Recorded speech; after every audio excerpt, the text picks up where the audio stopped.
She fell asleep in the one bed in Chicago she was never supposed to touch.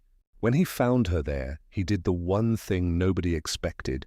He lay down beside her. That decision would nearly get them both killed 3 weeks later. Here's how it happened. Victor Russo hadn't shared a bed in 5 years, and it wasn't an accident. It was policy. Women asked questions. They left hairpins on nightstands and expected him to remember anniversaries he never agreed to. In his line of work, a woman who got close enough to see the ledgers became a woman who could testify against him, or a woman his enemies could use to reach him. So he kept his sheets cold and his door locked. And for 5 years, that had been enough. He didn't know a maid with a dying brother was about to break the one rule he never thought he'd have to defend. Rain hit the windows of the private dining room hard enough to blur the skyline into streaks of grey and gold. 31 floors below, cabs crawled through the flooded avenue like beetles, headlights smearing across wet asphalt. Victor sat at the head of the table, a glass of scotch going warm in his hand. He wasn't drinking it. He was watching Leo Donati sweat through his shirt. "It's a simple arrangement," Leo said, gesturing at the young woman beside him, poured into a red dress, knuckles white around her clutch. "Isabella's loyal. She knows the life. A marriage solidifies the northern ports. You need an heir, Victor. You need a wife?" Victor looked at Isabella for exactly as long as it took to confirm she was terrified of him. Her mascara had started to smudge at the corner of one eye, a small dark comma she hadn't noticed yet. She was maybe 22. She had been dressed by someone else, positioned by someone else, sold by someone else. And none of that was her fault, but none of it was Victor's problem either. He looked back at Leo. "I don't want your daughter," he said. "I don't want your alliance. I want the 3 shipments you lost last month. A wedding doesn't recoup $5 million. Victor, be reasonable. I am being reasonable." He set the scotch down, untouched, the ice long since melted into a pale amber ring. "I want my money by Friday. If I don't get it, I stop coming to this table." He stood, buttoned his jacket with the same unhurried precision he did everything, and left without looking at the girl again. Behind him, he heard Leo mutter something to Isabella that he didn't bother to translate in his head. It wasn't his problem. Nothing that happened at that table after he left the room was ever his problem. 30 miles away, in a 2-bedroom walk-up above a laundromat that never quite stopped smelling like bleach, a woman named Chloe Bennett was staring at a hospital bill that read like a death sentence, $52,000.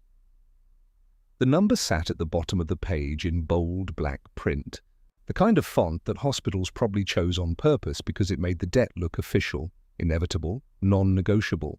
Her brother Tommy's kidneys were failing faster than the doctors had predicted a year ago, back when this had all still felt survivable, back when dialysis was a word she'd had to look up instead of a word she now dreamed about. Every shift she picked up disappeared into co-pays and transportation and the small mountain of incidental costs nobody warns you about. The parking garage at St. Jude's charged $18 a day, and $18 a day, 6 days a week for 11 months, was more money than she wanted to do the math on. She'd stopped doing the math months ago. Doing the math only made it worse. She folded the bill along its existing crease, the paper gone soft from being folded and unfolded too many times, and looked at her reflection in the cracked mirror above the sink. Dark circles, pale skin, hair pulled back in the same practical knot she'd worn every day for a year because there wasn't time for anything else. She was 24. She felt 50. She had no idea the two of them, the man burning bridges over a stolen shipment and the woman drowning in a bill she couldn't pay, were about to end up in the same house, in the same bed, on the same side of a war neither of them started. The Russo estate didn't look like a Mafia stronghold from the outside. It looked like old money, cedar, marble, floor-to-ceiling glass overlooking the hills outside the city, a driveway long enough that the house itself didn't come into view until you'd already committed to the trip. Inside it was a bunker with good lighting. Electric fencing ringed the property disguised as decorative iron. Men in dark coats stood at intervals along the tree line, doing a passable impression of groundskeepers. Chloe found the staffing agency ad on a bulletin board at the unemployment office, tucked between a flyer for a lost cat and one for a church potluck. Private estate, live-out housekeeping, triple standard rate, discretion required. She'd called the number before she let herself think too hard about what discretion required usually meant in job postings like that. Her interview lasted 4 minutes and consisted almost entirely of a background check she didn't know was happening, and a woman named Mrs. Gable staring at her, hands to check for a manicure, a wedding ring, or a tattoo. Chloe never learned which, only that the absence of all three seemed to satisfy something.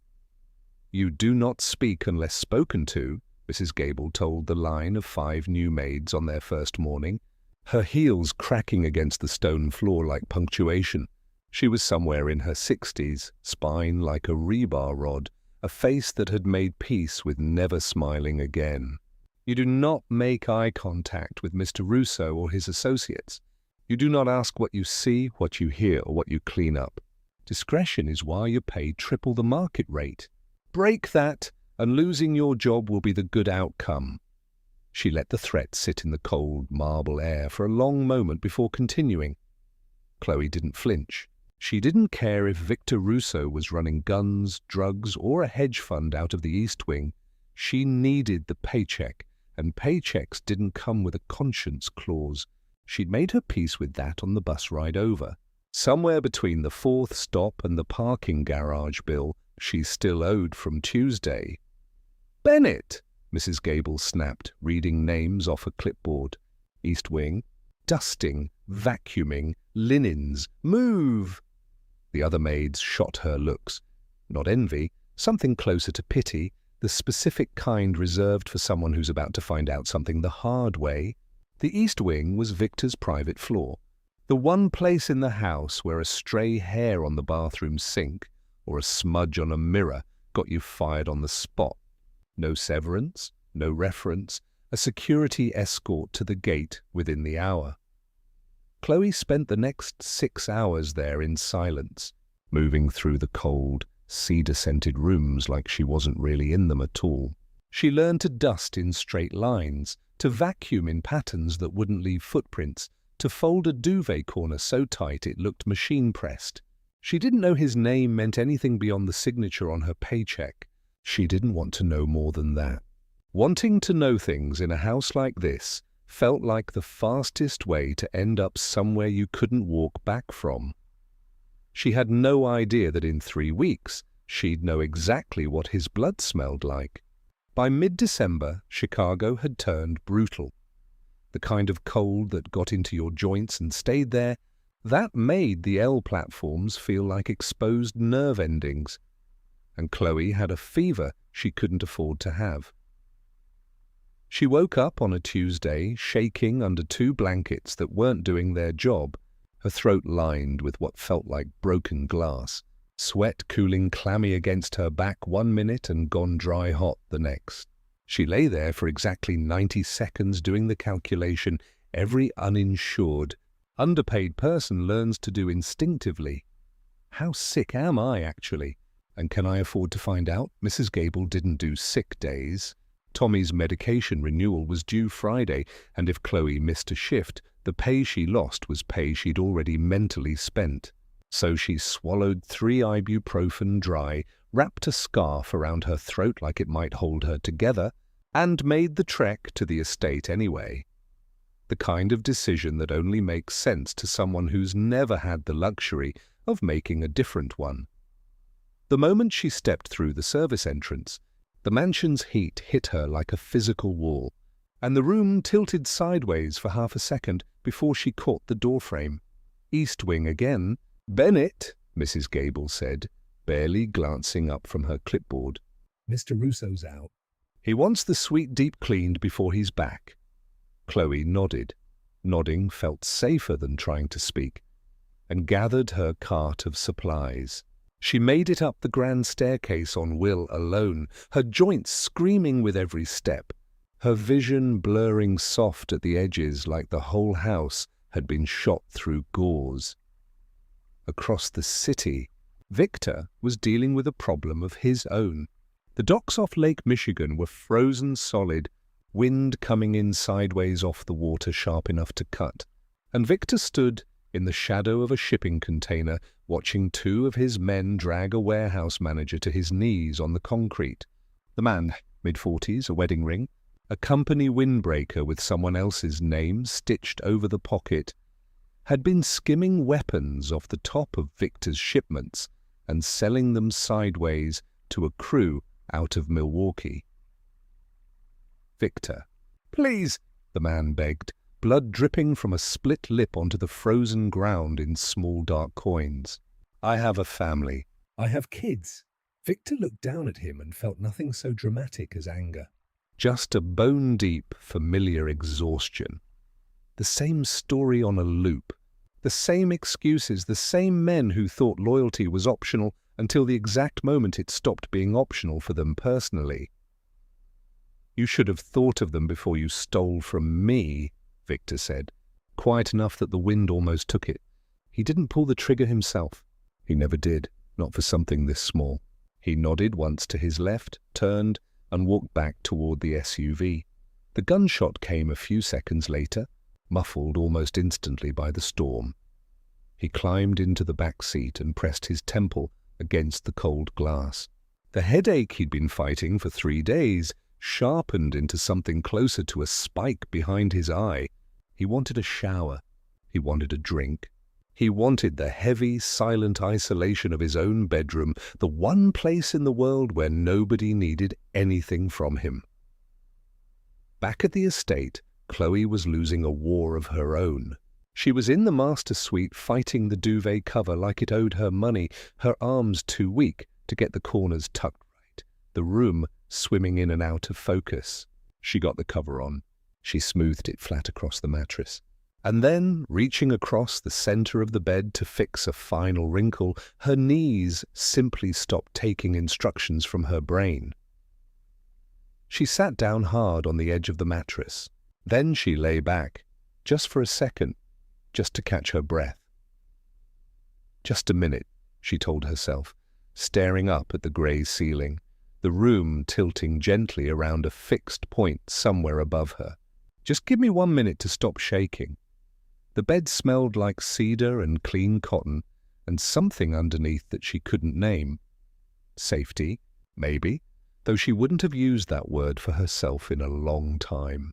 Her body, which had been running on caffeine and stubbornness and the low-grade terror of watching her brother fade for 11 straight months, took the offer of stillness and didn't ask permission before it collapsed into it.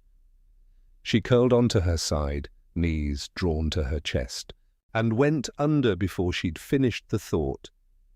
She didn't wake up when the door opened 4 hours later.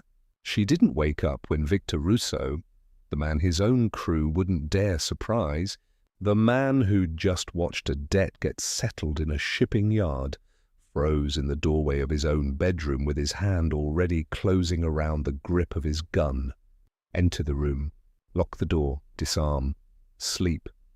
That was Victor's routine, unbroken for 5 years, muscle memory so deep he could do it half-conscious after the worst nights.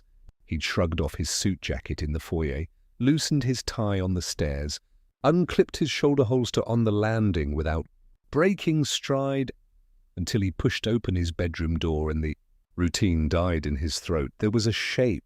Under the duvet, he drew his weapon before his brain caught up with his hand, a predator's instinct, honed by a life where a body in your bedroom usually meant an assassination attempt, not a fever dream. He clicked the safety off without a sound and crossed the carpet in complete silence. Every muscle coiled, running through the short list of things this could be, a setup, a message from a rival family, a very stupid thief. He reached the side of the bed and yanked the heavy duvet back in one motion, ready for anything except what he actually found.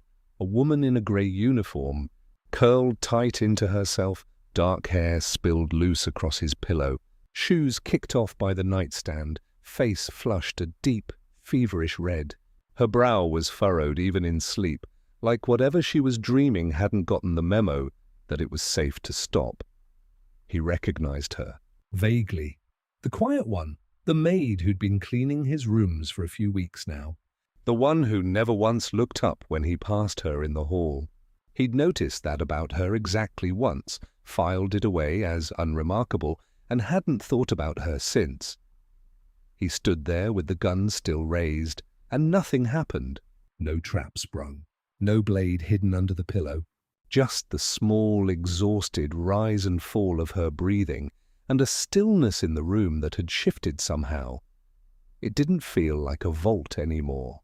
It felt occupied in a way his bedroom hadn't felt occupied in half a decade. A rational man wakes her up.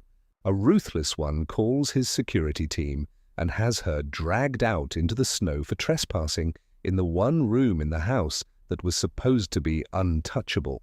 Victor did neither. He stood there for a long moment that he would later refuse to examine too closely. And then he lowered the gun, engaged the safety, and set it on the nightstand with a soft click.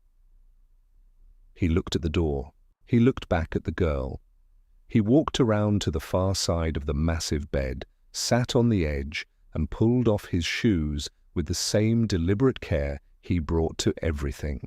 Then, moving slowly enough not to wake her, he lay down on his back, 3 feet of empty mattress between them, and stared at the ceiling, listening to the soft, uneven rhythm of her breathing over the howl of the storm outside. For the first time in 5 years, Victor Russo closed his eyes and actually slept. Not the shallow, half-alert dozing he'd trained himself into, but real sleep. The kind that pulled him under and didn't let go until morning. He had no idea that sharing that bed for one night was going to be the easy part. The hard part started when she woke up.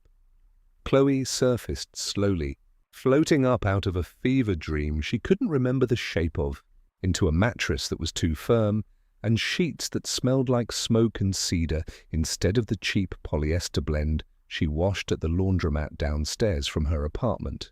For one merciful half-second, she thought she was a kid again, back in her childhood bed, safe and stupid and 13. Then her senses booted up properly, her eyes snapped open. Dark grey wall, unfamiliar ceiling. Wrong room. Wrong room. Panic hit her a half-second before memory did, cold and total. Oh God, oh my God! The fever. The duvet. Lying down for just 1 second.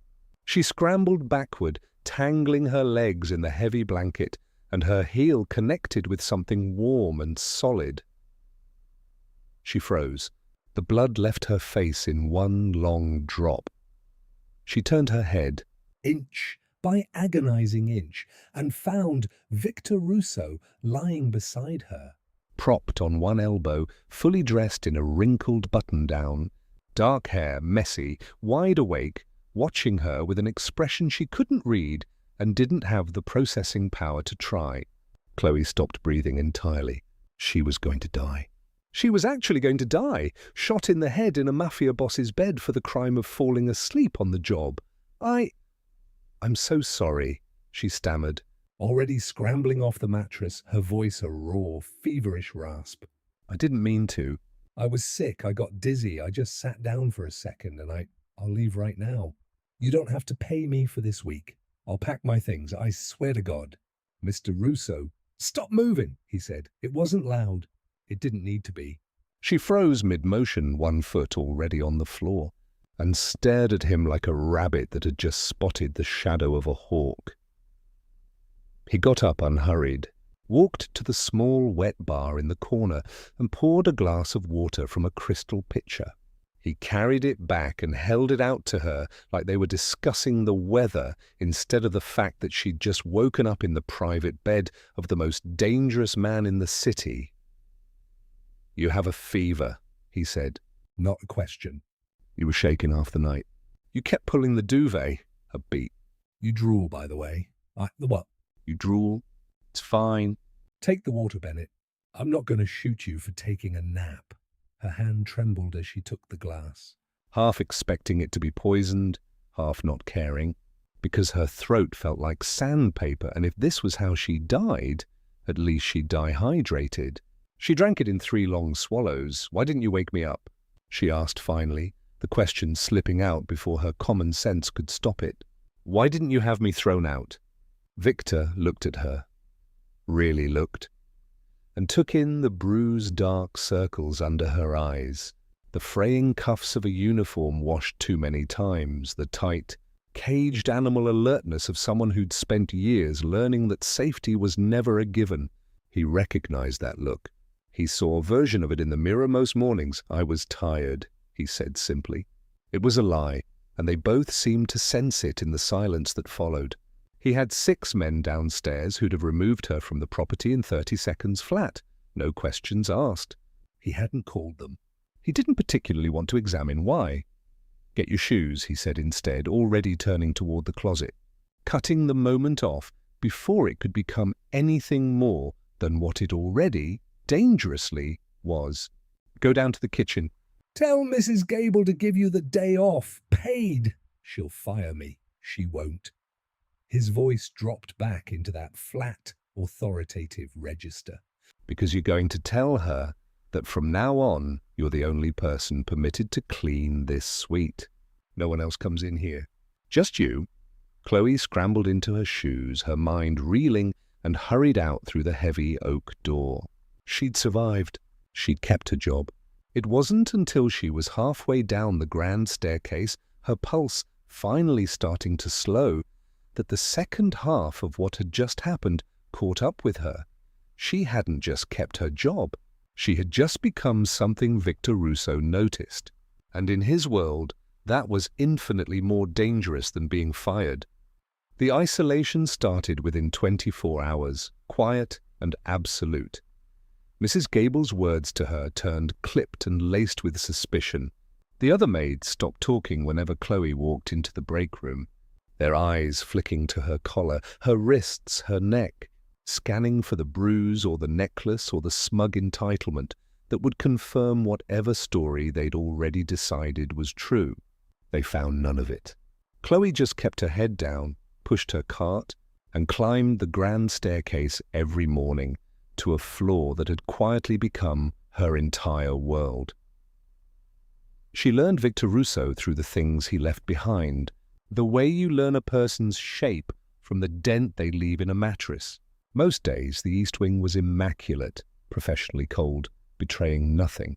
But slowly the sterile perfection began to develop hairline cracks.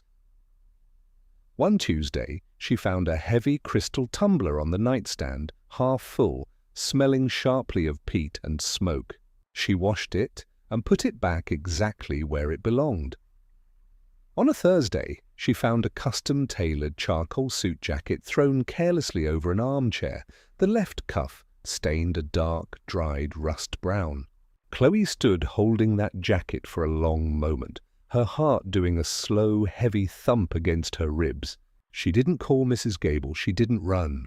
She carried it into the ensuite bathroom, pulled a bottle of hydrogen peroxide from her cleaning caddy, and spent 20 minutes methodically working the stain out of the fabric till the wool looked new again. She hung the jacket back in the closet on the same hanger, facing the same direction. She never mentioned it. Not to him, not to anyone. She just erased it. The way she'd learned to erase every dangerous thing she noticed in this house that could get her killed for knowing too much. Victor noticed the missing stain the way he noticed everything. Instantly, and with a low, growing unease he couldn't name. He noticed the way the heavy curtains were always drawn to precisely the edge of the window frame, blocking the morning glare from hitting his pillow. He noticed the total absence of a lingering perfume. Every woman who had ever gotten close to him in the last decade had tried, consciously or not, to leave a mark somewhere, a hairpin on the dresser, a scent in the air, a small, subtle claim staked on his territory. Chloe left nothing.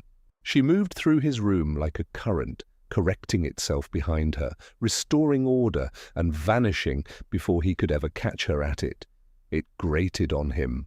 It fascinated him more than he was comfortable admitting. So he decided to test the boundary. He left a loaded Glock 19 on the center of his desk, right beside a ledger detailing the routing numbers for offshore accounts in the Cayman Islands.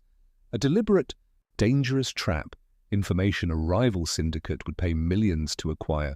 A weapon that alone could put him away for a decade if it ended up in the wrong evidence locker. He came home at 2 a.m., unlocked the door, and stepped into the quiet chill of the suite, half expecting to confirm exactly what kind of woman he'd let into his life. The room smelled faintly of lemon cleaner and cold cotton. He walked to the desk. The surface had been polished to a mirror shine. The ledger sat exactly where he'd left it, squared perfectly to the edge of the wood. The gun had been placed with obvious care on top of a folded dark grey microfiber cloth, presumably so the heavy metal wouldn't scratch the finish. Victor stared at the cloth for a long moment. A short, rough sound escaped his throat before he recognized it as a laugh. It felt foreign, jarring in the silence of the empty room. He didn't know if she was the smartest person he'd ever hired or the most naive. But as he stripped off his tie and lay back on the mattress that night, on the same side of the bed where she'd once slept, curled up like something that had finally been allowed to stop running, he realized, with something close to alarm, that he was actually looking forward to finding out. Chloe was vacuuming the thick rug beneath Victor's bed when her cell phone started buzzing in her apron pocket, a frantic, continuous rattle that felt less like a notification and more like a warning. She let it ring twice before she shut off the vacuum and answered, "Chloe Bennett? This is Dr. Hayes." He sounded tired in the specific way doctors sound tired when they're about to say something they've said too many times to too many families. "It's Tommy." The room tilted. Chloe grabbed the edge of the mattress to steady herself. What happened? Did the dialysis fail? His blood pressure bottomed out during treatment. "We managed to stabilize him, but the strain on his heart is severe, and I'm not going to sugarcoat this, Chloe. His kidneys have completely shut down. Standard dialysis isn't filtering the toxins fast enough anymore. He needs continuous venovenous hemofiltration, and he needs to be in the CCU. Do it." "Please, just do it. I can't. Not without authorization from administration." "Your insurance lapsed 3 days ago. The grace period's over. The hospital won't admit him to the ICU or start the CVVH treatment without a deposit. They're calling it out-of-network catastrophic care." He paused. "If I don't have it by tonight, I have to discharge him to a palliative care facility." "Palliative care? A place to be comfortable while you die." "How much?" she said. She already knew the number would ruin her. She needed to hear it anyway, needed the specific weight of it, because a vague number was somehow worse than a real one. $60,000 tonight. "I'll get it," Chloe said, and the lie tasted like ash all the way down. "Give me until tonight, please." "Keep him in the bed." "I'll get the money." She hung up. She didn't cry, There wasn't time to cry, and in 11 months of this, tears had never once paid a single bill. She stood in the center of the most expensive bedroom she would ever set foot in and did the only math that mattered. There was more money sitting in the custom wool rugs and the Italian leather chairs of this one room than she'd make in a lifetime of triple-rate wages. She had no credit. She had no family with anything to spare. She had exactly one option left, and it terrified her more than the number 60,000 ever could. Victor arrived home just past midnight, exhausted, his temper worn down to a thin, jagged wire after 4 hours of subtly threatening men twice his age about a marriage alliance he had no intention of agreeing to. He bypassed his men in the foyer, climbed the stairs, and pushed open the heavy door to his suite. Already reaching for the light switch. "Don't shoot." His hand froze a fraction of an inch from the brass plate. His other hand was already inside his jacket, fingers closing around the grip of his gun, Before his eyes had even adjusted to the dark, he stood perfectly still, scanning the shadows. Chloe was sitting rigid in the armchair in the corner of the room, still in her grey uniform, hands clasped so tightly in her lap that her knuckles glowed white in the thin moonlight coming through the window. Victor slowly withdrew his hand from his jacket and flipped the light switch. The sudden glare made her wince. "You're in my chair, Bennett," he said. His voice was flat, but there was a dangerous, quiet edge underneath it. "You have 2 minutes to explain why you're sitting in the dark in my bedroom before I call my men to drag you out." "I need money." The words came out blunt and desperate, no dressing on them at all. "Not a loan, an advance, a trade, whatever you want to call it. I need $60,000. Victor studied her face the way he studied every liar who'd ever sat across from him, searching for the flicker, the tell, the practiced tremor of a con. He found none of it. Just raw, bleeding terror, held together by sheer stubbornness. "Do you have a gambling problem, Bennett?" he said, pacing slowly toward her. "Drugs, a boyfriend who owes the wrong people." "My brother." The crack in her voice betrayed the steel she was trying to hold on to. "He's 15. His kidneys are failing. He's at St. Jude's. If I don't have $60,000 by morning, they move him to a hospice, to die comfortably instead of anywhere he might actually live." Victor stopped a few feet from the chair and looked down at her for a long moment. "I am not a bank," he said finally. "I'm not a charity. I am the man who controls the underground economy of this city. People who owe me money usually end up at the bottom of the lake." "Why would you come to me?" "Because you didn't wake me up," Chloe said. "When I was sick, you could have thrown me out. You could have fired me. You gave me a glass of water instead. It's the only kind thing anyone's done for me in 5 years. "I don't have anyone else to ask." Something in Victor's chest tightened in a way he didn't have a name for. He should write a check, fire her, and be done with the whole complication. He'd never once in his adult life let go of something that genuinely interested him, and he wasn't about to start with the one person in this house who'd cleaned blood off his cuff, without ever once mentioning it. "If I pay this," Victor said slowly, "you don't work for Mrs. Gable anymore. You work for me, directly. You move into the staff quarters permanently. You do not leave this estate without my permission. You are on call 24 hours a day for whatever I need done in this house. I won't," her breath caught, her mind clearly racing to the darkest interpretation available. I have no interest in buying a woman," Victor snapped, a flash of irritation cracking his cold composure. "What I want is your time, your absolute loyalty, nothing else. For how long? Until the debt is paid. At your current salary, minus living expenses, we'll call it 5 years. 5 years of her life, signed away to a monster in a tailored suit." But in her mind, she saw Tommy's pale face, heard the steady beep of a heart monitor she'd spent 11 months learning to read like scripture. She didn't hesitate nearly as long as she'd expected to. "Write the check." Victor pulled a heavy checkbook from his desk drawer and wrote the number in sharp, aggressive strokes. He tore it free and held it out, but didn't let go immediately when her fingers closed around it, forcing her to look up at him. "You belong to me now, Bennett," he said quietly, the weight of it settling over both of them. "Do not ever lie to me. Do not ever betray me. Because the next time you wake up in my bed, I won't be the one handing you a glass of water." He let go of the check. Chloe clutched it to her chest, nodded once, and backed out of the room into the dark hallway. Victor watched the door close, picked up his scotch from the desk, and downed it in one swallow, welcoming the burn. She had no idea yet that the water had already been the easy part. The next time blood ended up on his sheets, it would be his, and she'd be the one holding the needle. 2 weeks passed. Tommy received the treatment. He stabilized.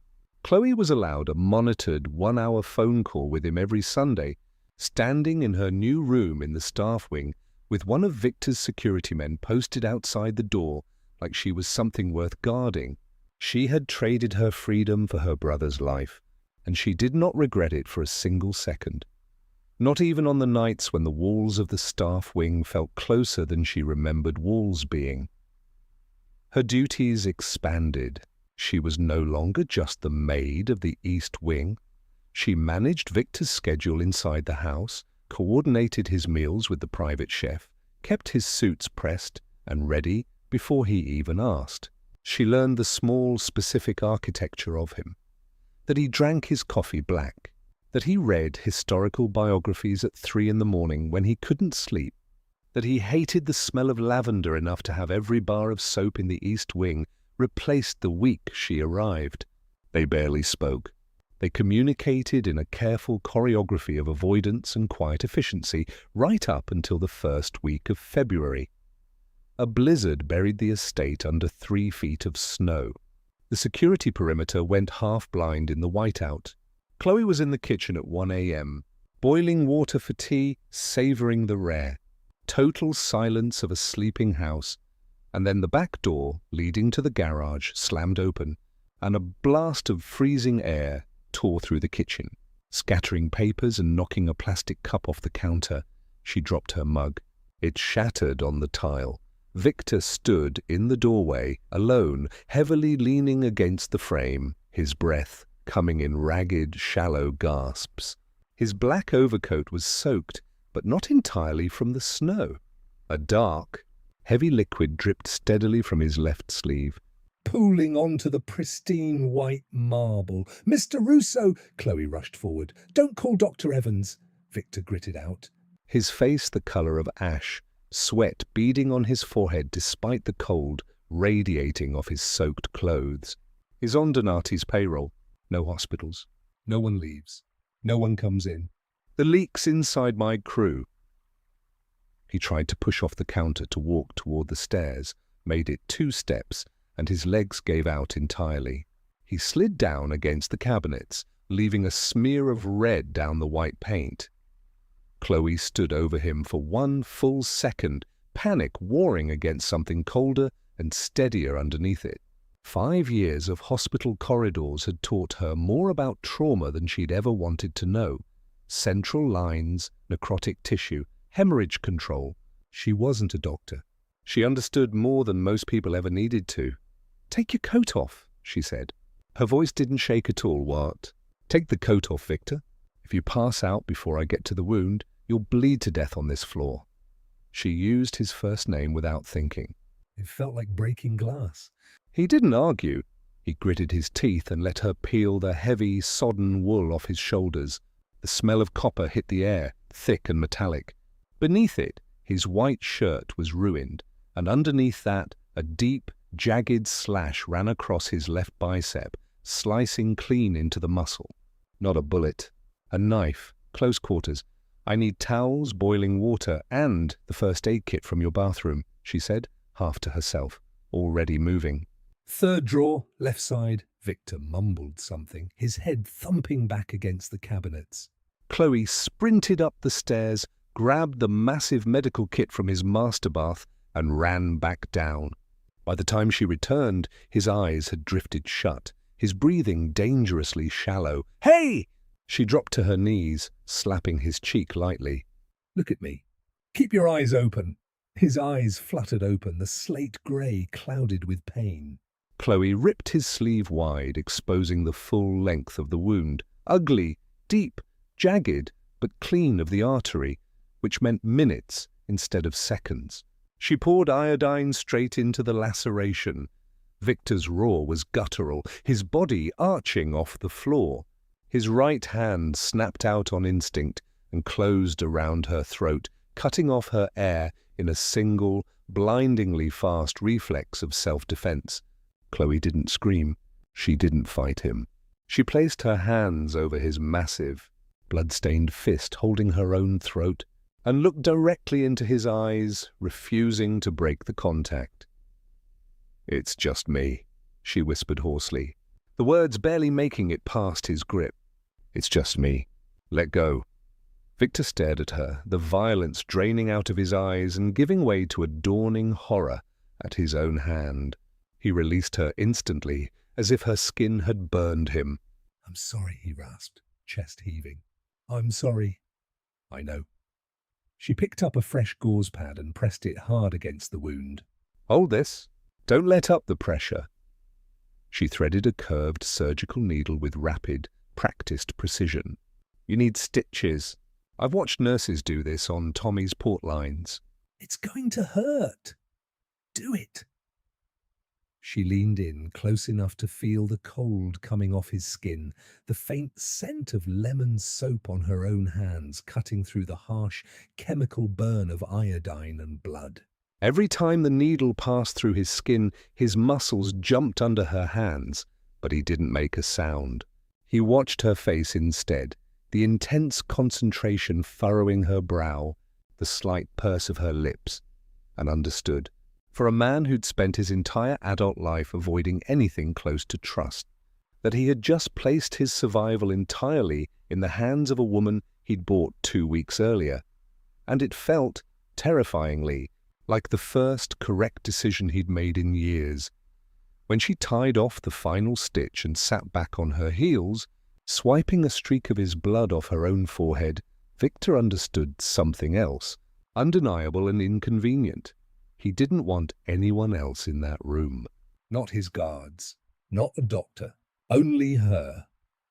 The kitchen was spotless by dawn, Chloe having spent 2 hours on her hands and knees with bleach and a wire brush, scrubbing until the white marble gave up every secret it had absorbed. When the morning staff arrived, they found nothing but the faint, sterile smell of chemicals. Victor was already behind his desk in a fresh charcoal suit, perfectly composed. No one in that morning's meeting with the capos would have guessed a 6-inch wound was currently stitched into his left arm, throbbing with a dull, sickening heat.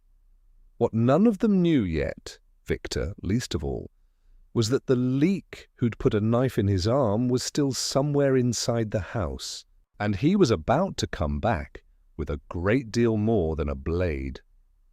Part 10. Take the gun, Bennett. Chloe checked his stitches the next morning behind a locked office door. 19 minutes on the clock before his meeting with the capos. Clean, no red streaking, no excessive heat. She taped down a fresh square of gauze with infuriating gentleness, her hand resting on his arm a fraction of a second longer than strictly necessary. "You didn't sleep?" Victor said, watching the top of her head. "Neither did you." "I don't like blood," she said, not looking up. I didn't want to close my eyes and see it on the floor again. A pause. "In your line of work, I guess you get used to it." "I don't want to get used to it," she said quietly. "If you get used to seeing blood, it means you've stopped caring whose it is." She pulled his sleeve back down and turned to gather the dirty bandages. "Wait," Victor said. He opened the top drawer of his desk, the heavy slide of metal echoing in the quiet room, and pulled out a compact black pistol, a Smith & Wesson M&P shield. He set it flat on the leather blotter between them. Chloe stared at it like it was a live rattlesnake. "The leak last night wasn't a low-level earner," Victor said, his voice dropping in volume, forcing her to lean in. "Donati bought someone close to me. Someone on my personal detail. I don't know who yet, which means I don't trust anyone in this house." He pushed the gun across the desk until it bumped against the silver coffee tray. "Except you. I don't know how to use that." I've never even held one. Safety's on the trigger, not a switch. "You point it, you pull it. The recoil will snap your wrists back if you don't lock your elbows, but at close range it won't matter." He stood and rounded the desk, picked the weapon up by the barrel, and held it out to her. Take it, Bennett. I'm a maid, she whispered, hands balled into fists at her sides. You're the only person who knows I bled last night. That makes you a liability to my enemies and an asset to me. He stepped closer, the scent of cedar and gunpowder wrapping around her. I can't protect you if I'm looking over my shoulder at my own men. Put it in your apron. Chloe looked into his eyes, finding no warmth there, but something that felt like terrifying, absolute sincerity. She reached out with a trembling hand and took the gun. It was heavier than it looked, dense and cold, and slipping it into the front pocket of her apron felt like accepting a physical weight, an anchor, pulling her deeper into his dark, suffocating world, 1 inch at a time. "Good," Victor said quietly. "Now go change my bed linens." The shift in their dynamic was subtle, but unbreakable after that morning. They were no longer just boss and employee. They were co-conspirators in a house full of people neither of them could fully trust. Over the next 3 days, the tension in the estate thickened until it was hard to breathe through. Capos came and went with grim faces. Shouting matches echoed from behind the closed doors of the dining room. Leo Donati was making his move for the Northern Territories, using Victor's missing weapons shipment as public proof of incompetence, rallying support from families who'd been waiting years for a reason to challenge Russo control. Chloe stayed out of the way, but she kept the gun in her pocket every hour of every day. On Thursday night, the blizzard came back worse than before, wind battering the massive windows of the estate like something trying to get in. At 11:42 p.m., the power went out. The entire house dropped into total pitch-black darkness. Chloe froze in her narrow bed in the staff wing, waiting for the low hum of the backup generators to kick in. 5 seconds, 10, 20, nothing. The house stayed dead silent. And then the silence broke, a sharp, mechanical thack, like a heavy staple gun driving into wood, coming from somewhere in the west corridor. Then screaming, panic clawed up Chloe's throat. She scrambled out of bed in the dark, hands slapping across her desk, until she found the apron she'd left draped over it, fingers curling around the cold grip of the Smith & Wesson. Her door splintered inward with a deafening crash before she'd even managed to stand fully upright. Chloe screamed, dropping to her knees, leveling the gun at the doorway with shaking, untrained hands. A flashlight beam cut through the dark and hit her square in the eyes. "Put it down." It's me. The beam dropped toward the floor. Victor stood in the wreckage of her door, dressed in black cargo pants and a long-sleeve shirt, a customized rifle in his right hand, his face a mask of cold. "Calculated focus. Donati bought the night captain," he said, grabbing her by the bicep and pulling her into the hallway. They cut the hard line, spiked the generators. "We've got maybe 4 minutes before they clear the ground floor and move up." Stay behind me. "Step where I step. Don't make a sound." They moved through the sprawling, dark corridors of the staff wing, the air thick with drywall dust and cordite. Downstairs, suppressed gunfire cracked steadily, followed by the heavy, unmistakable thud of bodies hitting hardwood. "We need to get to the master suite," Victor whispered, pausing at the top of the grand staircase. Half-inch steel plate in the walls. "Biometric locks mechanical too. If we get inside, they can't breach it without explosives, and Donati's men won't be carrying those. He wants the house intact." They moved out onto the mezzanine. Below, the massive foyer was lit by 3 sweeping flashlight beams. Men in dark tactical gear, clearing rooms with methodical precision.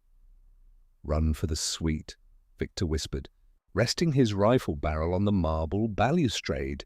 I'll cover you. I'm not leaving you. Chloe, move. One of the beams below snapped upward, catching them on the mezzanine. Top floor, east wing. A voice shouted. Victor fired first. The rifle roared, a deafening explosion of muzzle flash that blinded Chloe for a half-second. The man with the flashlight dropped. Return fire came instantly, chewing into the marble balustrade, sending razor shards of stone flying. Crawl! Victor shouted over the noise, firing short. Controlled bursts down into the dark. Chloe scrambled on hands and knees down the hallway, her knees scraping raw against the carpet, the distance to the master suite feeling like miles. She could hear heavy boots pounding up the staircase behind them. Victor was backing up, still firing, but his left arm, the one she'd stitched 3 nights earlier, was slowing under the weight of the rifle. She could see fresh blood soaking through his sleeve. She reached the heavy oak door and slammed her hand flat against the biometric scanner. Nothing happened. The power was still out. Victor, it won't open. Under the panel, Whitey, brass key. He slammed a fresh magazine into the rifle and tossed the key down the hall. It skidded across the carpet and stopped 3 feet short of her hand. That's when a tactical operative rounded the corner behind him, shotgun rising, level with Victor's back. His ruined left arm was too slow to turn in time. Chloe didn't think. She didn't weigh the moral weight of what she was about to do. She raised the gun he'd handed her 3 days earlier, locked her elbows exactly the way he'd taught her, and pulled the trigger. The recoil slammed her wrists back. The gunshot was deafening in the enclosed hallway. The operative lurched sideways, his shotgun blasting a hole into the ceiling as he collapsed against the wall, clutching a shattered collarbone. Victor didn't hesitate. He finished it with 2 rounds to the chest, snatched the brass key off the floor, jammed it into the hidden panel, and wrenched the door open. He grabbed Chloe by the collar and hauled her inside, slamming the steel-reinforced door shut, throwing all 3 deadbolts as a hail of bullets impacted the wood on the other side. The door held. Inside the pitch-black suite, the silence was immediate and total, broken only by their own ragged breathing. Chloe dropped the gun. It hit the carpet with a dull thud. Her hands were shaking too hard to feel her own fingers. She backed against the wall and slid down into a crouch, pulling her knees to her chest, burying her face in her arms. Victor dropped his rifle on the bed and crossed to her in the dark. He knelt in front of her and wrapped his large, warm hands around hers, stilling the shaking. "Look at me," he said, low. Chloe lifted her head. Tears cut tracks through the plastered dust on her cheeks. "You saved my life," Victor said. "I shot him," she choked out. "I actually shot him." "You did what you had to do to survive." He leaned in, forehead resting against hers, his skin an anchor of heat in the freezing dark. "Don't apologize for surviving, ever.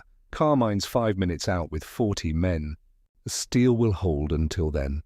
"It's over." They sat on the floor of the dark suite, his hands over hers, waiting out the siege together. And for the first time in his violently solitary life, Victor understood that the fortress he'd built had never been designed to keep the world out.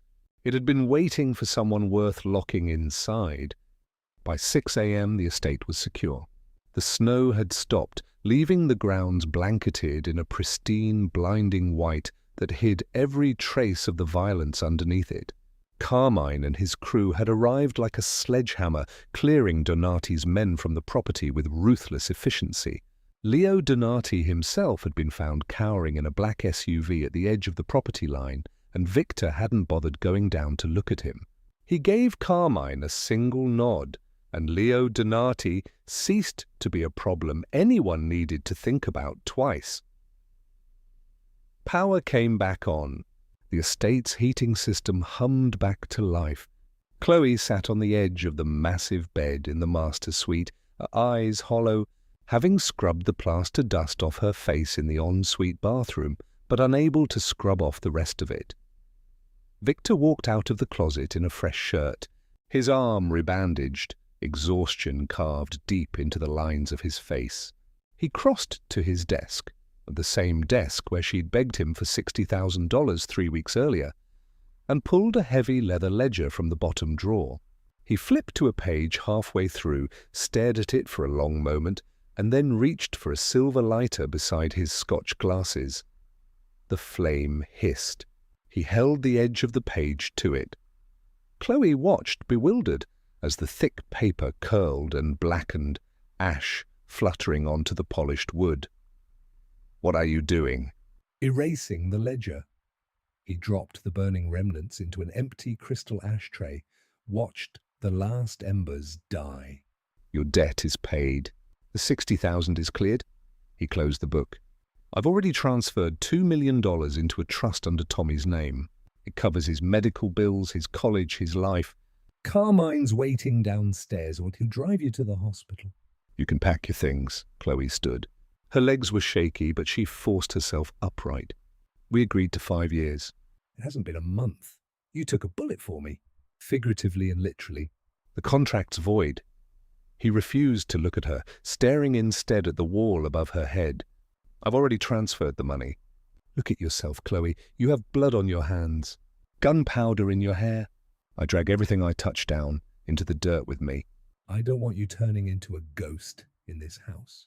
Take the money and get out before I change my mind.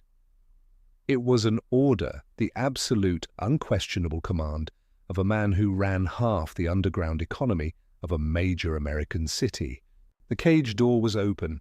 She had everything she'd ever wanted, her brother's safety and her freedom handed to her in the same sentence.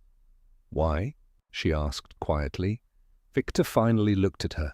The icy, controlled facade cracked just enough to show the raw thing underneath it. 'Cause look at you, he said. You have blood on your hands. You have gunpowder in your hair. I ruin everything I touch. I don't want to watch you become a ghost in this house. Chloe crossed the room and didn't stop until there was no space left between them. She looked up into his slate-grey eyes and saw, underneath the command, something closer to fear. Not of dying, she understood now, but of ruining her. "Don't you ever decide what I can handle," she said, her voice dropping to a fierce, steady whisper. I was ruined before I met you. I was watching my brother die and counting pennies to see if we could afford heat. That was hell. She gestured at the bullet-scarred door behind her. This is just noise. She placed her hand flat against his chest, over the fast, erratic rhythm of his heart. I slept in your bed, she said softly, and you didn't throw me out. You gave me a glass of water. You let me stay when you had every reason to destroy me. So I'm not leaving, unless you tell me you don't want me here. If you say it, I'll walk out that door right now. Victor looked down at her, at the fierce, unyielding light in her eyes, and understood with total clarity that she wasn't a hostage to a medical bill anymore. She was an equal, a partner who had walked through the fire on purpose and chosen, deliberately, to stay in the ashes with him. He brought his hand up, threading his fingers into her hair, gripping the back of her neck, and pulled her in until there was no space left at all. When he kissed her, it wasn't gentle. It was desperate and rough and entirely human. 3 weeks of tension breaking all at once, tasting like ash and salt, and the fragile promise of something neither of them had signed up for, but both of them, somehow, wanted to fight to keep. Hours later, the sun broke through the grey winter clouds, casting long shafts of light across the ruined, blood-scrubbed estate. Inside the master suite, the heavy curtains stayed drawn, keeping the room in a quiet, comforting twilight. The house was silent. The war was over, at least for today. On the California king bed, Victor Russo slept, flat on his back, the heavy charcoal duvet pulled to his waist. Beside him, curled tight against his side, Chloe rested her head on his uninjured shoulder. One of his hands lay protectively across her hip, anchoring her to him even in unconsciousness. There was no empty space left between them anymore. He woke first, some hours later, to the unfamiliar sensation of another person's weight against his side, and lay very still for a long moment cataloguing it. He'd spent 5 years defending against exactly this. The vulnerability of a body close enough to feel his pulse, close enough to know when he was afraid. He waited for the old instinct to kick in, the one that told him to extract himself quietly and put 3 feet of mattress back between them before she woke. It didn't come. He stayed. Downstairs, Carmine was already coordinating the cleanup with the quiet, practiced efficiency of a man who'd done this before. Bodies removed before the day staff arrived. Bullet holes in the marble patched by contractors who asked no questions and billed in cash. The entire west corridor's doorframes replaced by noon. By the time the sun set again, the Russo estate looked from the outside exactly the way it always had: old money, cedar and marble, a house that had never once seen violence in its life. Leo Donati's territory folded within the week, absorbed quietly into Russo control without a single public shot fired. The families who'd been circling, waiting to see whether Victor would bend under the pressure of a coordinated attack on his own home, got their answer instead in the form of silence. No retaliation announcement, no bodies left as messages, just a clean, total absence of the man who'd started the whole thing, and an understanding that rippled through every family in the city faster than any threat could have traveled. Victor Russo did not lose people. He especially did not lose the people who mattered to him. Tommy came home from St. Jude's 3 weeks later, thin but stable, a new kidney donor match finally located through the kind of hospital network access that $2 million trust dollars tended to unlock faster than the standard waiting list. Chloe drove him back to the apartment above the laundromat herself, though she didn't stay there. She'd moved her few belongings into a room in the east wing that didn't have a lock on the outside anymore, only one on the inside, which she'd installed herself and never once needed to use. Mrs. Gable never asked a single question about the change in Chloe's status. She simply started addressing her with something that might have been the closest thing to respect the older woman was capable of showing, as Miss Bennet instead of Bennett. It wasn't warmth. It was an acknowledgement that the hierarchy of the house had shifted, and Mrs. Gable, above all things, understood hierarchy. Victor never fully explained to his crew what Chloe was to him, and none of them ever asked twice. Carmine started looping her into security briefings without being told to. The chef began asking her opinion on menus for dinners with visiting families, an implicit acknowledgement that whatever she was in that house, she wasn't going anywhere. 6 months later, on a warm evening in early summer, Chloe stood at the kitchen island, the same island Victor had collapsed against, bleeding.